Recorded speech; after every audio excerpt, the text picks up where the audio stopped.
ശബരിമല യുവതീ പ്രവേശനത്തിൽ സർക്കാർ നിലപാട് തിരുത്തും എന്ന പ്രതീക്ഷയാണ് ഇന്ന് NSS നേതൃത്വം പങ്കുവച്ചത്.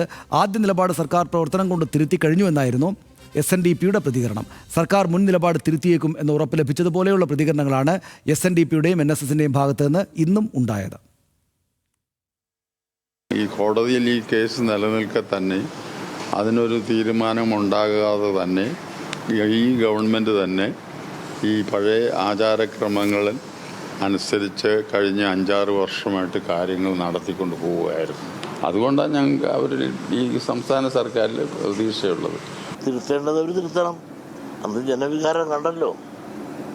ആ ജനവികാരത്തിൻ്റെ അടിസ്ഥാനത്തിൽ പിന്നീട് സർക്കാർ തിരുത്തിയതിൻ്റെ പ്രവർത്തനം കൊണ്ട് തിരുത്തിയായിട്ട് നമുക്ക് കാണാൻ സാധിക്കുമായിരുന്നല്ലോ. അത് നടപ്പാക്കാനുള്ള വലിയ വികാരങ്ങളോ അതിൻ്റെതായ ഒരു ചടുതലതയോ അല്ലെങ്കിൽ അതിനൊരു പ്രഷറോ പിന്നെ ഗവൺമെൻറ് കാണിച്ചില്ല. അത് ജനവികാരം മനസ്സിലാക്കിക്കൊണ്ട് തന്നെയാണ്.